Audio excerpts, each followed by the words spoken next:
There is something that deeply unsettles manipulators. It is not strength. It is not aggression.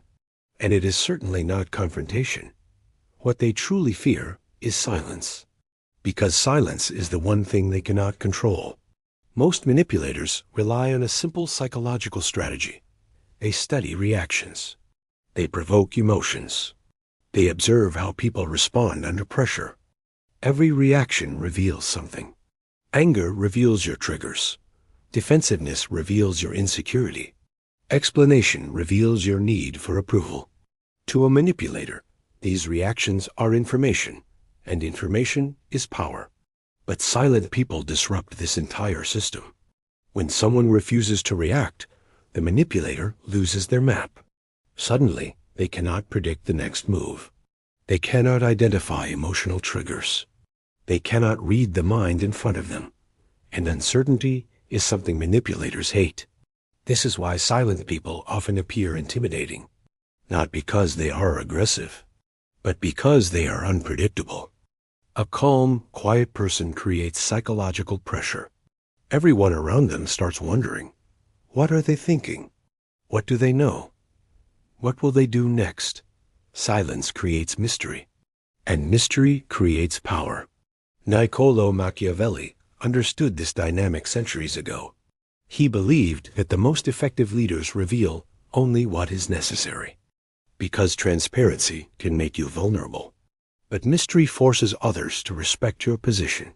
The less people understand your intentions, the more carefully they behave around you. Silence becomes a shield. Carl Jung explored a deeper psychological aspect of this.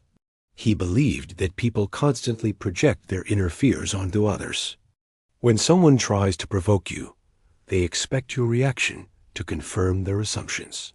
But when the reaction never comes, the projection collapses. Suddenly, they are forced to confront their own behavior.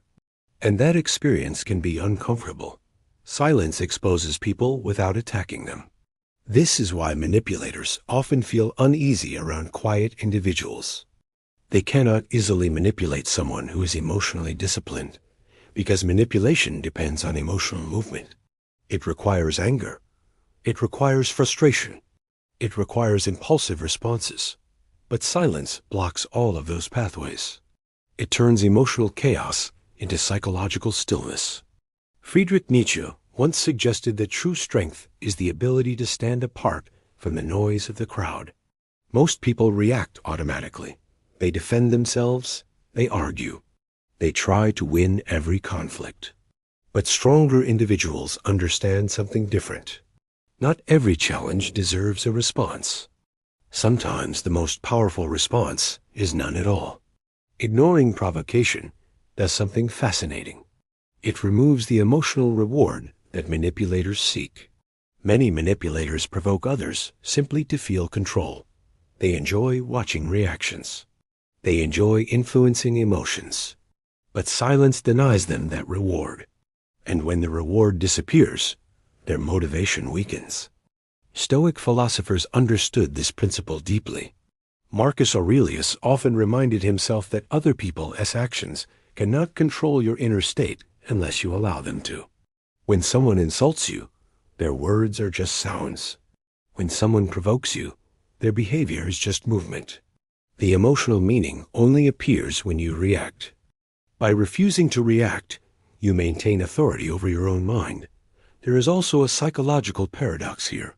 The more someone tries to provoke you, the more desperate they become when their efforts fail. Silence forces them into uncertainty. They begin questioning themselves. Did the insult fail? Did the provocation go unnoticed? Did the silent person see through their strategy? That uncertainty becomes uncomfortable. And often, the manipulator reveals more than they intended. Silence also changes social perception. People naturally assume that those who speak less observe more. They appear thoughtful, strategic, dangerous, even when they say nothing at all. The quiet person becomes the most mysterious figure in the room. And mystery attracts attention. But mastering silence requires discipline. The human instinct is to respond, to defend yourself, to prove others wrong, to protect your reputation. Yet these reactions often give manipulators exactly what they want: information, emotion, control. Silence denies them all three. This does not mean silence should replace every form of communication. There are moments when speaking is necessary. But the mistake many people make is reacting too quickly. They reveal their emotions before understanding the situation. They defend themselves before analyzing the intention behind the attack. Silent people do something different. They observe first. They react later. And sometimes they never react at all. The power of silence lies in restraint. It shows that you are not controlled by impulse. It shows that your emotions remain under your command. And that alone changes how others perceive you. Because people instinctively respect those who appear difficult to influence. In a world filled with noise, arguments, and constant reactions, silence becomes rare. And rarity creates power. The person who reacts to everything becomes predictable. But the person who chooses silence becomes unreadable. And manipulators cannot manipulate what they cannot understand. So the next time someone tries to provoke you, the next time someone tests your emotional boundaries, remember this: your reaction is their opportunity. Your silence is their uncertainty. And uncertainty is the one thing manipulators fear the most.